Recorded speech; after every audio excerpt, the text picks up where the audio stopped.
Ready করে নিয়েছি চাল কুমড়ো দিয়ে মাছের মাথা দিয়ে ঘন্ট রেসিপি। খেতে কিন্তু অসাধারণ হয়েছে। বাড়িতে এইভাবে একবার ট্রাই করে জানাবেন আপনাদের কেমন লাগলো। নমস্কার বন্ধুরা, টেস্টি অ্যান্ড ওয়ান বাইট চ্যানেলে আপনাদের স্বাগত। বন্ধুরা কেমন আছেন? আশা করি আপনারা সকলে ভালো আছেন। আজকের রেসিপি চাল কুমড়ো দিয়ে মাছের মাথা দিয়ে ঘন্ট। এর জন্য আমি এখানে একটা গোটা চাল কুমড়ো নিয়ে নিয়েছি। চাল কুমড়োটাকে আমি টুকরো টুকরো করে কেটে নিয়ে খোসা ছাড়িয়ে আমি একদম ঝিরিঝিরি করে কেটে নেব। সকল বন্ধুকে অনুরোধ রইল পুরো ভিডিওটা দেখার জন্য। আর রেসিপিটা ভালো লাগলে লাইক, সাবস্ক্রাইব এবং শেয়ার করতে কিন্তু ভুলবেন না। এখানে আমি চাল কুমড়োগুলোকে কেটে নিচ্ছি। দেখুন খোসাটাকে কিন্তু ছাড়িয়ে নিয়েছি আমি। এইভাবে গোল গোল করে প্রথমে কেটে নিয়ে তারপরে একদম ঝিরিঝিরি করে কেটে নিচ্ছি।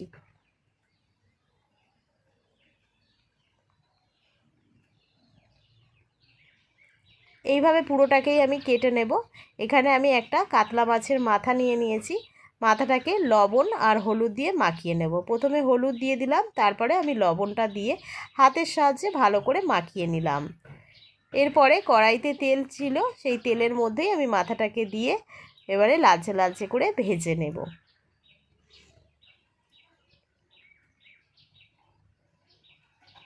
মাছের মাথাগুলো ভাজা হয়ে গেলে তুলে নিলাম। আর ওই তেলটা অন্য কড়াতে ট্রান্সফার করে নিয়ে 1 চা চামচ গোটা জিরে, একটা শুকনো লঙ্কা, 2টো তেজপাতা ফোড়নে দিয়ে ফোড়নটাকে ভালো করে নাড়াচাড়া করে ভেজে নিয়ে আলুটাকে অ্যাড করে দিলাম। কিউব করে কেটে রেখেছিলাম, সেটাই অ্যাড করে দিয়ে ভালো করে নাড়াচাড়া করে নিয়ে অল্প পরিমাণে হলুদ গুঁড়ো দিয়ে দিলাম। আলুটা হালকা লালচে করে ভাজা হলে আমি এর মধ্যে 1 চা চামচ আদা বাটা, 1/2 চা চামচ ধনিয়া গুঁড়ো, 1 চা চামচ জিরে গুঁড়ো দিয়ে ভালো করে মশলাটাকে কষিয়ে নেব, যাতে করে আদার কাঁচা গন্ধটা চলে যায়। এরপরে মাছের মাথাটাকে আমি অ্যাড করে দিলাম, দিয়ে আবারও আমি নাড়াচাড়া করে বেশ খানিকক্ষণ কষিয়ে নিলাম।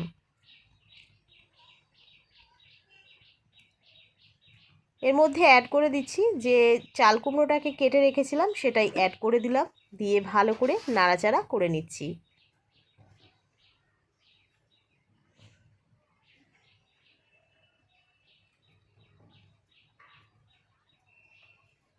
দিয়ে দিলাম স্বাদ অনুযায়ী লবণ, 1/2 চা চামচ হলুদ গুঁড়ো, দিয়ে আবারও খানিকক্ষণ নাড়াচাড়া করে নিলাম। দিয়ে দিলাম চেরা কাঁচা লঙ্কা, আপনারা আপনাদের ঝালের স্বাদ অনুযায়ী দেবেন, আমি আমার ঝালের স্বাদ অনুযায়ী দিয়েছি।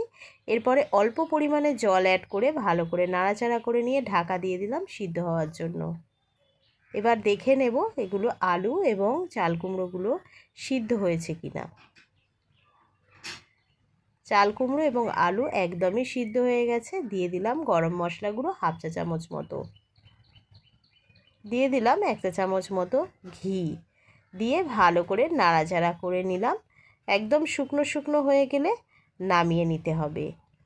তো দেখুন এর মধ্যে দিয়ে দিলাম চিনি 1/2 চা চামচ মতো, দিয়ে আবারও নাড়াচাড়া করে হাই ফ্লেমে রেখে একদম শুকনো শুকনো করে নামিয়ে নেব।